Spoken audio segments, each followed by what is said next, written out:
L'utilisation du protectionnisme à la Suisse protégerait-il nos petits agriculteurs et notre production à l'ancienne en agroécologie avec ces petites parcelles, ces fermes à taille humaine? C'est la question que je pose aujourd'hui. Je vous avais promis de faire une capsule sur ce sujet qui est un peu technique, mais qui, je le sais, intéresse beaucoup d'entre vous.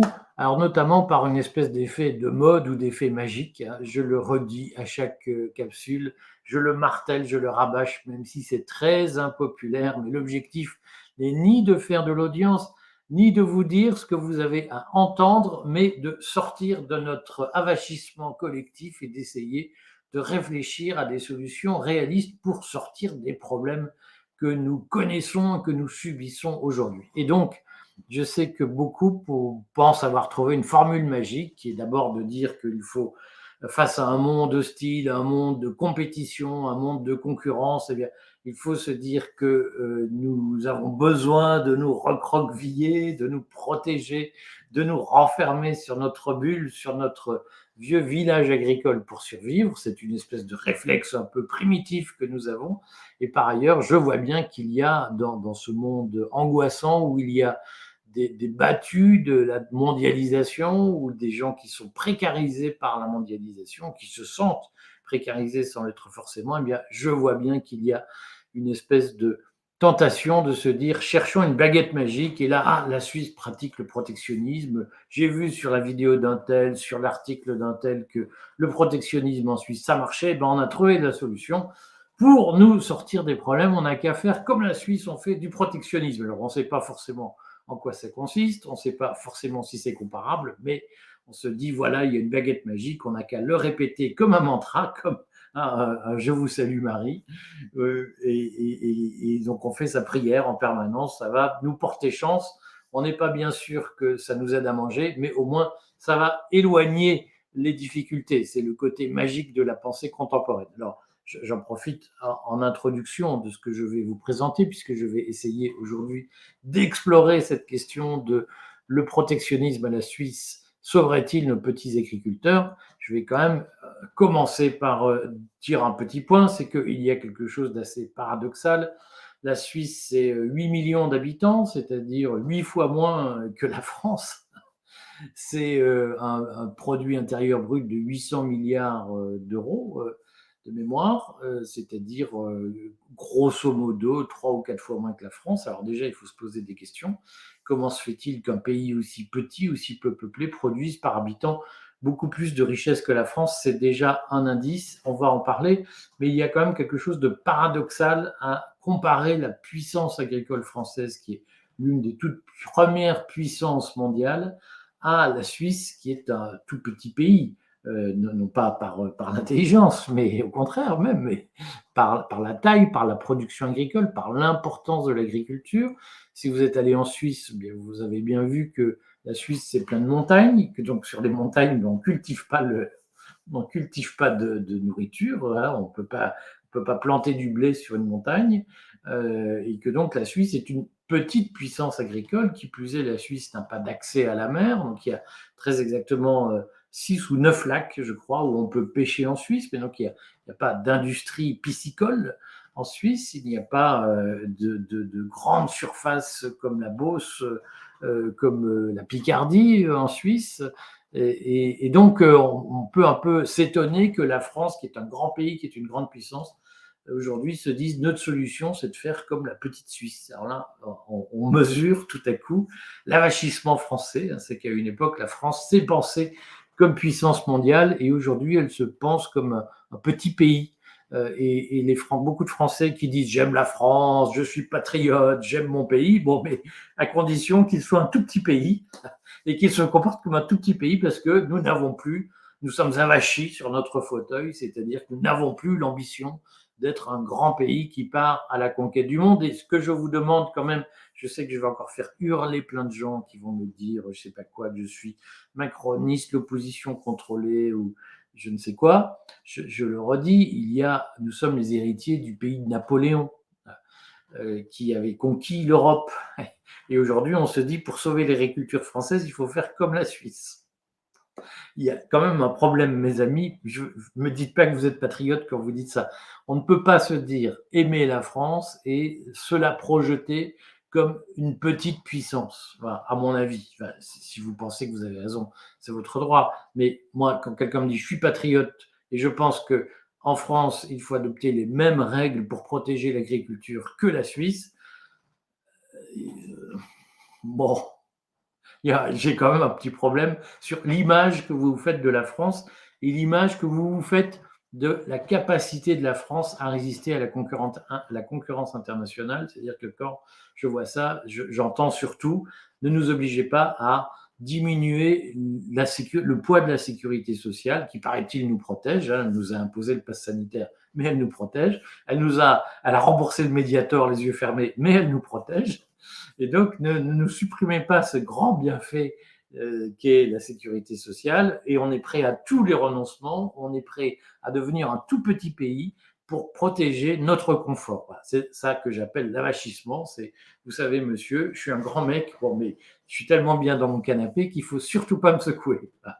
Alors, je sais, je me suis fait engueuler en disant ça par quelqu'un qui m'a dit il faut être gentil, un bon bourgeois parisien qui veut me dire il faut être gentil avec les gens. Vous voyez, Philippot, lui, il dit à tout le monde vous êtes magnifiques, vous les patriotes. Ben moi, je vous dis vous êtes magnifiques, mais avachis. C'est-à-dire qu'à un moment donné, penser que la France est un grand pays, aimer la France comme un grand pays, ce n'est pas la comparer à la Suisse. Mais supposons, je vais quand même mener cet exercice avec vous de comparaison des règles protectionnistes suisses avec les règles protectionnistes françaises. Je vais vous dire, je vais même innover, j'ai préparé un petit PowerPoint. Alors, je vais essayer de vous dire en quoi consiste le protectionnisme suisse, parce que c'est pas, je mets des lunettes, parce que je suis presbyte. En quoi consiste le protectionnisme suisse? Eh bien, je vais même enlever la petite bannière, comme ça, vous verrez encore mieux, je la remettrai tout à l'heure. Là, nous avons une diapositive qui est un extrait de la réglementation suisse publiée. Alors, il faut le dire, il y a une grande différence entre la Suisse et la France. On oublie, il y a plusieurs grandes différences entre la Suisse et la France. La première grande différence, on en dira peut-être 3 mots, c'est que eh bien, la Suisse, elle a une monnaie stable. Alors, nous aussi, grâce à l'euro, mais ce n'est pas grâce aux efforts français. Nous en dirons peut-être quelques mots. La deuxième différence, c'est qu'en Suisse, il y a une vraie démocratie, même si le Covid a montré qu'elle battait un peu de l'aile sous l'effet de la mondialisation. Mais en Suisse, l'administration a le souci d'avoir des règles simples et claires et facilement accessibles, ce qui change de la France où l'administration adore asseoir son pouvoir sur l'obscurité et sur la complexité. Et donc, si vous allez sur le site de l'Office agricole suisse, l'Office suisse d'agriculture, eh bien, vous verrez qui est en réalité le site donc c'est l'Office fédéral de l'agriculture, l'OFAG, eh bien, vous verrez qu'il y a une page dédiée aux règles d'importation de produits agricoles. Je voulais capturer cette page. Et nous voyons ici un sujet tout à fait intéressant. Vous voyez, en bas, dans le petit tableau, période non administrée, période administrée, je vous ai sorti la réglementation applicable aux légumes et fruits frais. Alors, chaque produit, les fleurs coupées, le lait, la viande, le vin, les légumes congelés, ont leurs propres règles d'importation. Et il y a des règles spécifiques pour les fruits frais. Je vous ai distingué la période non administrée et la période administrée. La période administrée, ce sont les règles d'importation lorsqu'il y a une production indigène dans le domaine, et la période non administrée, c'est lorsqu'il n'y a pas de production indigène. Dans tous les cas, il y a des quotas d'importation, mais lorsqu'il y a une production indigène, par exemple, je crois qu'il y a des abricots suisses, eh bien, les importations ne peuvent être que restreintes et elles sont sous le contrôle de l'administration. Alors, c'est une règle spécifique aux légumes et fruits frais. Les légumes congelés n'obéissent pas aux mêmes règles, mais dans tous les cas, il y a des systèmes de quotas d'importation en Suisse. Pourquoi? Parce que la Suisse ne fait pas partie de l'Union européenne, elle a sa propre politique commerciale et donc elle applique les règles qu'autorise l'Organisation mondiale du commerce. Et l'Organisation mondiale du commerce autorise des politiques de quotas en matière d'importation, d'exportation. Si la France elle-même bénéficie de cette règle vis-à-vis des exportations, des importations hors Union européenne, mais dès lors que nous avons créé un marché unique au sein de l'Union européenne, eh bien, il n'y a pas de quota au sein de l'Union. C'est ce qui pose problème, par exemple, avec l'entrée de l'Ukraine dans l'Union européenne, parce que cette entrée va se traduire dans les faits par eh bien, des importations libres de produits ukrainiens qui sont de mauvaise qualité, mais très peu chers. Et donc, on sait que nos produits français de qualité subiront la concurrence ukrainienne avec des produits qui sont éventuellement dangereux pour la santé. Ça, c'est un point. Je voulais vous montrer donc comment la Suisse réglemente ses importations en matière de légumes frais, de fruits frais, parce que c'est surtout là qu'on peut parler de protectionnisme au sens propre, c'est-à-dire que c'est l'administration qui gère le marché, qui accorde un privilège à la production intérieure. Donc ça, c'est ce qui fait beaucoup fantasmer les gens qui se disent « Ah, c'est génial, on interdit l'importation de produits, la Suisse interdit l'importation de produits étrangers lorsque ses producteurs commercialisent leurs produits. » On le redit, la France a fait l'inverse. J'ai fait une vidéo pour souligner comment, par exemple, sur le protectionnisme et sur le libre-échange, qui ont beaucoup fait réagir sur « Ah, vous êtes macroniste, vous êtes l'opposition contrôlée », c'est dingue comme on ne peut plus dire les choses sans être tout de suite pris à partie. Dans cette vidéo, je rappelais que nous ne sommes pas aujourd'hui dans une situation de libre-échange agricole.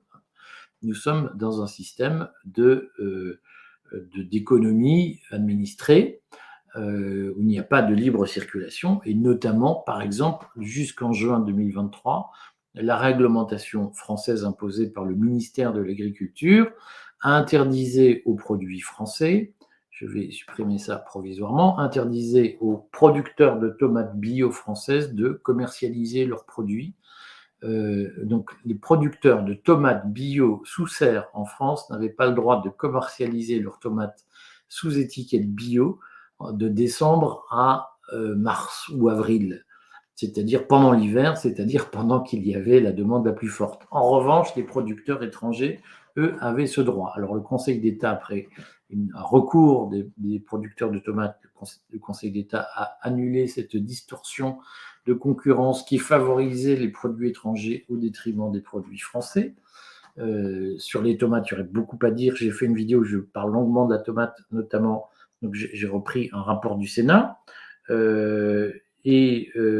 Certains allumés, essentiellement du PR, essentiellement des militants du PR, m'ont dit « À quoi ça sert de savoir ça ?» Ben oui, à quoi ça sert d'apprendre Et donc, je voudrais dire que nous ne sommes pas en situation de libre-échange aujourd'hui, nous sommes dans une situation où l'administration française favorise, établit des règles contre-protectionnistes, c'est-à-dire qu'elle protège les importations et elle disqualifie les producteurs français, ce qui n'est pas du libre-échange, ce qui est une faveur qui est accordée aux producteurs étrangers. Voilà. Alors, je reviens donc à mes explications pour dire que nous ne sommes pas en situation de libre-échange, nous sommes en réalité dans une situation de favoritisme accordé aux produits étrangers par rapport à nos produits agricoles, ce qui est un autre problème.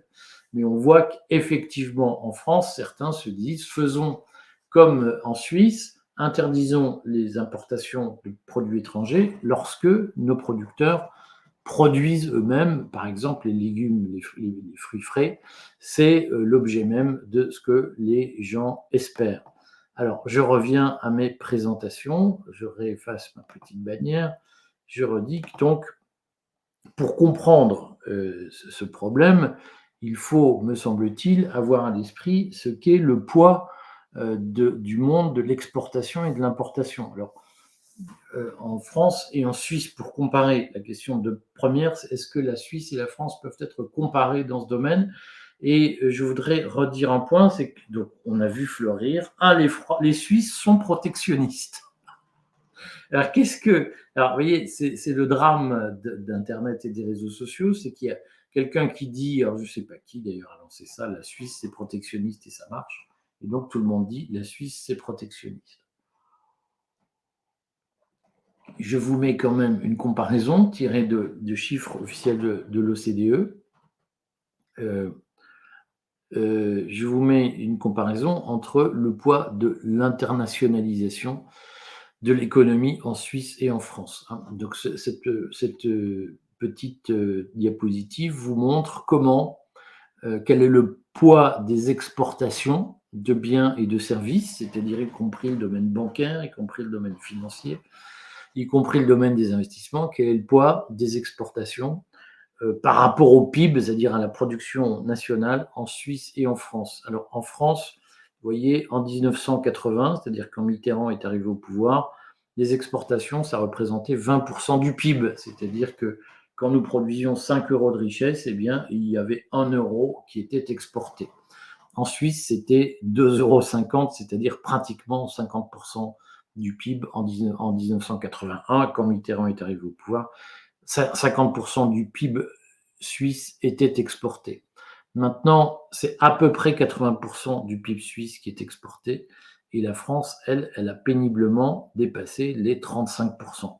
C'est-à-dire qu'encore aujourd'hui, la France, lorsqu'on produit 10 euros de richesse, eh bien, 100 euros de richesse en France, eh bien, il y en a 35 qui servent à être exportés, c'est-à-dire qui sont le fruit d'une vente à l'étranger.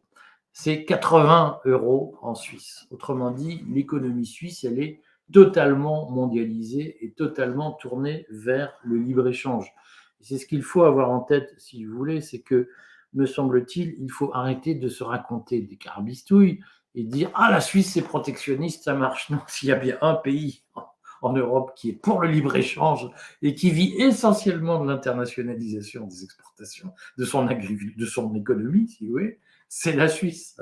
Et la France est un pays qui est tourné vers la production intérieure, est un pays qui exporte peu. Donc là-dessus, s'il vous plaît, ne commettez pas d'erreur de sens ou de faux sens en propageant ce fantasme complet selon lequel l'économie suisse serait une économie protectionniste. Il n'y a pas euh, plus libre-échangiste que l'économie suisse.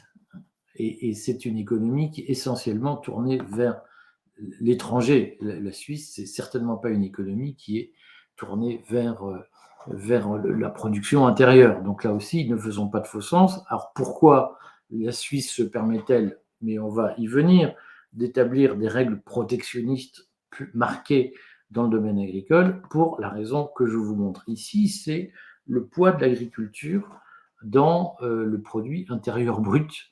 Alors je vais effacer la petite bannière pour que vous voyez les années s'afficher en bas, et qui est un sujet extrêmement important. C'est-à-dire que, comme vous le voyez, on n'a pas les chiffres antérieurs en Suisse, donc ce qu'il faut suivre, c'est la petite ligne verte.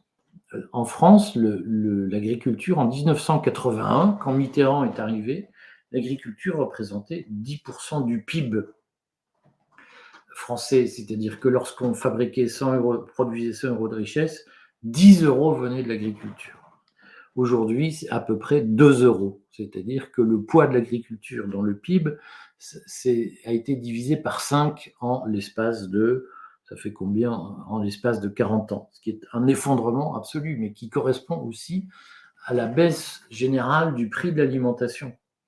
Et qui correspond à la mécanisation et l'industrialisation. Pourquoi la nourriture coûte-t-elle aussi peu cher aujourd'hui? C'est parce qu'il y a une industrialisation et parce qu'il y a une mécanisation de l'agriculture. Alors la Suisse, vous allez me dire, la Suisse, elle protège ses petits agriculteurs. Ben, quand vous regardez l'évolution du poids de l'agriculture dans le PIB suisse, vous vous apercevez que, eh bien, en 1990, alors que l'agriculture en France représentait encore environ 3% du PIB, elle n'en représentait que 2% en Suisse.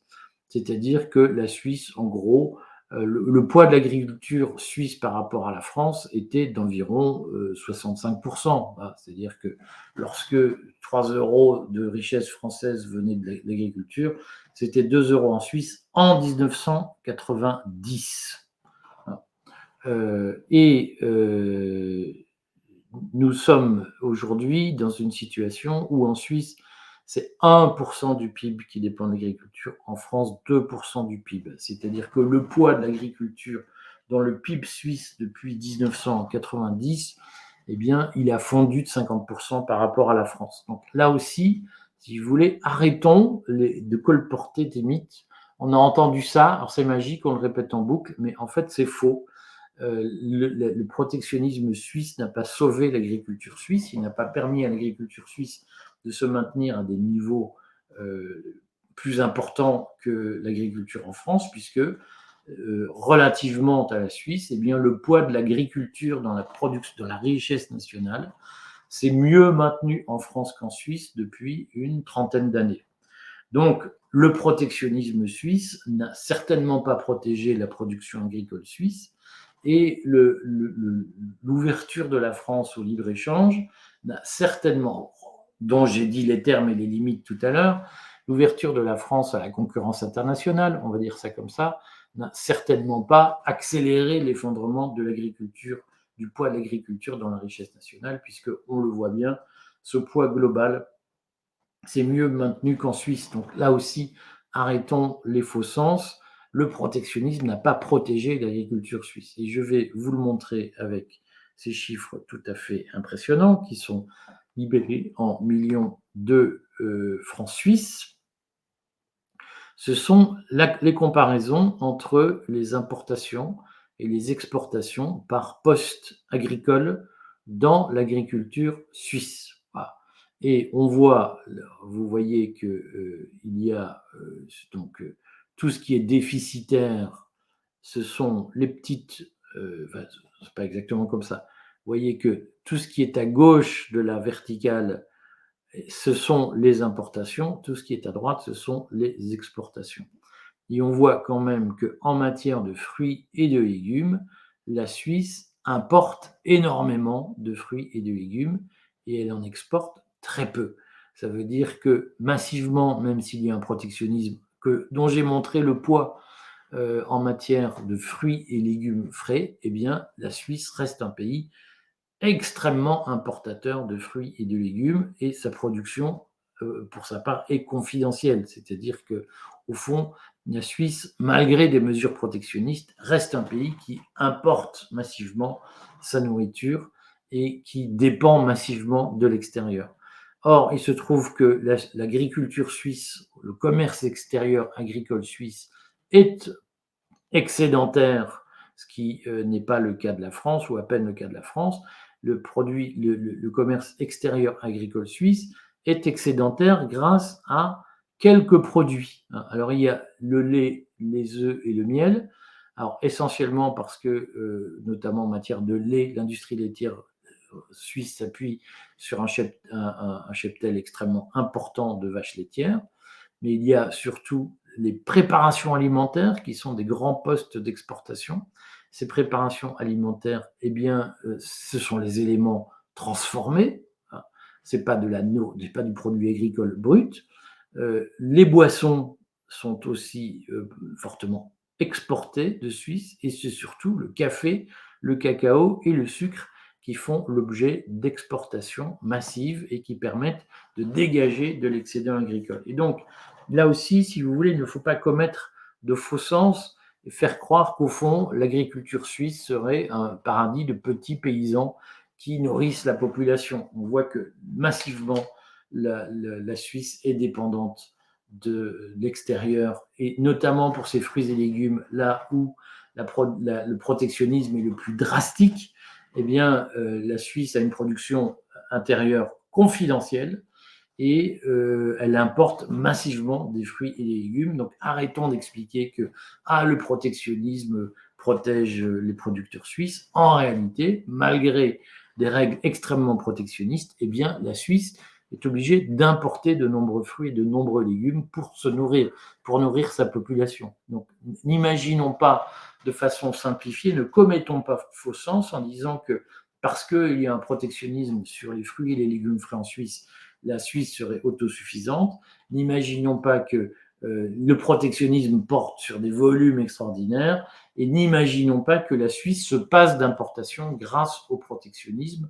Donc, tout ça est beaucoup plus compliqué qu'on ne le dit. Il n'y a certainement pas de baguette magique.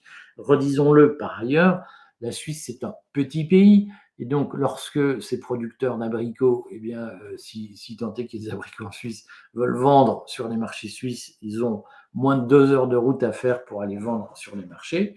Si vous êtes producteur de pruneaux à Agen, eh bien, pour aller vendre au marché de Metz, il faut vous faire un certain nombre de kilomètres et les distances ne sont pas les mêmes. Donc, on ne peut pas comparer l'écoulement local de la production en Suisse qui est réellement local, qui se fait réellement sur des petites distances, et l'écoulement de la production en France. La France est un territoire beaucoup plus vaste, avec des distances beaucoup plus longues à parcourir. Et évidemment, si vous voulez, si vous avez le choix entre importer des homards du Canada lorsque vous êtes à Strasbourg et faire venir votre homard de Bretagne, le prix du transport se discute et il faut comprendre que le sujet de la production intérieure française et de son écoulement au niveau local ne se pose pas de la même façon que le sujet de la production suisse. La production intérieure suisse, eh bien en Suisse, il n'y a pas de melon, en Suisse, il n'y a pas de produits qui nécessitent beaucoup de soleil, ou en tout cas, ce sont des productions extrêmement confidentielles, et donc leur protection ne se fait pas de la même façon que sur un territoire aussi vaste et aussi peuplé que la France. Attention à ne pas faire de faux sens. Dans tous les cas, vous voyez bien avec ce tableau que la production suisse, le protectionnisme suisse est très loin d'empêcher la Suisse d'importer massivement de la nourriture. Alors, je voudrais répondre à la question de fond, qui est une question qui, moi, me semble essentielle, qui est est-ce que cette politique de protectionnisme suisse a réellement évité la disparition de l'agriculture suisse ou petit à petit l'exode rural en Suisse? Alors, ce qui est intéressant, c'est de noter qu'il y a en Suisse une exploitation pour 181 habitants, c'est-à-dire qu'il y a moins de 50 000 agriculteurs suisses pour 8 millions d'habitants, c'est-à-dire 9 millions presque 9 millions d'habitants. La France en compte 68, c'est-à-dire que globalement, nous représentons grosso modo 7 fois et demi la population suisse aujourd'hui, avec nos 68 millions d'habitants. Et la France compte pratiquement 400 000 exploitations. Alors, si on fait les comptes, eh bien, on s'aperçoit que grosso modo, il y a moins d'exploitations agricoles par habitant en Suisse qu'en France. Là aussi, quand j'écoute les commentaires, j'allais dire les rumeurs sur Internet, j'ai ah, la Suisse, au moins ils ont protégé leur petite agriculture. Vous voyez sur les bâtonnets gris du tableau que je vous présente, le nombre d'agriculteurs le nombre d'exploitations agricoles depuis 1905 en Suisse. En Suisse, il y avait à peu près 250 000 exploitations agricoles en 1905. La Suisse est passée grosso modo sous les 100 000 exploitations en 1990.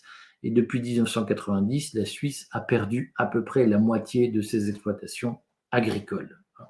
Donc, pendant que sa population augmentait fortement, puisque on est passé de moins de 4 millions de Suisses en 1905 à pratiquement 9 millions de Suisses aujourd'hui, c'est-à-dire que donc il y a eu un double effet, la population a fortement augmenté et le poids de l'agriculture s'est effondré.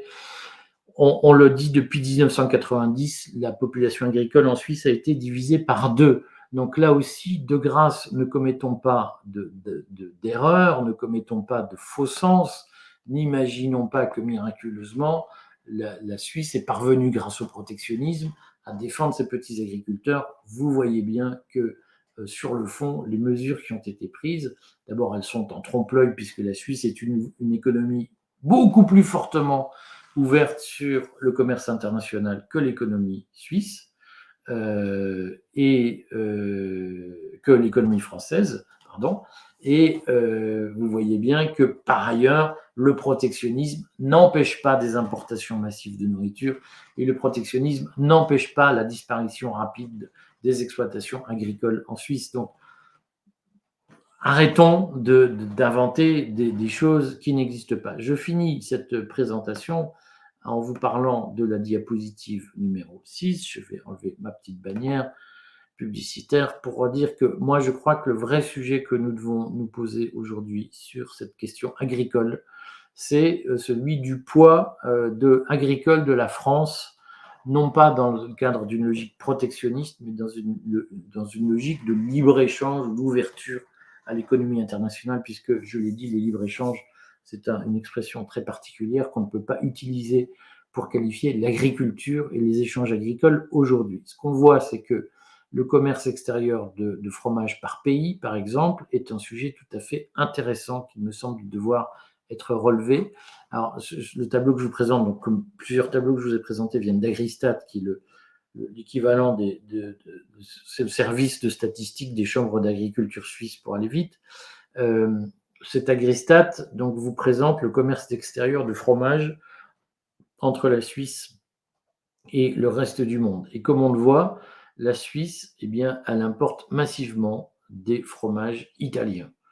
Et 43,4% des importations de fromage en Suisse viennent d'Italie. Et ensuite, vous avez la France et l'Allemagne qui sont pratiquement touche à touche, si j'ose dire. La France représente 21,6% des importations de fromage en Suisse et l'Allemagne 18%. Les exportations, eh bien, l'Allemagne reçoit 40% parmi les fromages suisses exportés, 40% de ces fromages vont vers l'Allemagne, 15% vers les USA, 10% vers la France. Alors certes, la France exporte beaucoup plus de fromages en Suisse qu'elle n'en importe. Simplement, la question qu'on peut se poser, c'est pourquoi les fromages français ne représentent que la moitié des importations de fromage italien. Et on a aujourd'hui, qu'on le veuille ou non, alors je veux bien qu'on nous explique que ce serait tellement mieux si on vivait comme en Albanie, si on se refermait sur nous-mêmes, c'est le Frexit compris par l'UPR et par les patriotes. C'est on va se retirer de la compétition internationale et on va se replier sur nous-mêmes pour éviter, parce que nous ne sommes plus capables de faire face à la concurrence. Puis on sait très bien que pour faire face à la concurrence internationale, il faut être compétitif. Et pour être compétitif, on sait qu'il faut taper dans les dépenses sociales. Et ça, monsieur, nous, on veut continuer à prendre notre retraite à 62 ans parce qu'on est épuisé. Et puis, on veut continuer à travailler 35 heures et pas plus parce qu'on est épuisé. Et quand on dit ça, évidemment, on se dit, nous sommes héritiers d'un grand pays, mais pourquoi faire les mêmes efforts que nos ancêtres?